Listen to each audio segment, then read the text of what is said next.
Hi guys, welcome to the video. My name is Pushpinder Gill and let's go and do this question. Now this question is asking us what is the sum of prime numbers. So I have to calculate the sum of prime numbers which are actually greater than 60. So sum of prime numbers which are actually greater than 60 but they are actually less than 70, right? So basically I just have to find out how many prime numbers are there between 70 and 60. Right, so it's a mere addition problem rather than being applying any trick or applying any formula here. So the best thing over here is there's just 9 numbers that I have to take care. Better is to write all the 9 numbers here and then check which of them are prime and which of them are not prime. So I'm just gonna write them here like this, right?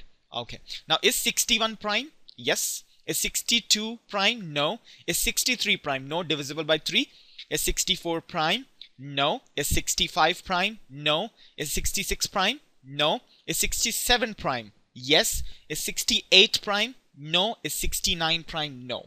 Right? So that means there are only these two numbers which are prime. That means the question is asking the sum of these numbers. That would be 67 and 61, which would be 128, right? So which is nothing but our answer option B, which is our answer. Now just to tell you that suppose everyone knows what a prime number is. A prime number is which has only two factors, number one and itself, right? So a prime number will have only two factors, number one and itself, right? So over here it has a factor of 2, 3, 2, 5, 3 again, 2 again, and 3 again. So these numbers are not prime, that's why, right? And understand guys, it's always better to be slow and right rather than being fast and wrong. So keep your scratch paper organized. That's the way to do it when it comes to GMAT. So don't forget to like us on facebook.com/perfectscores.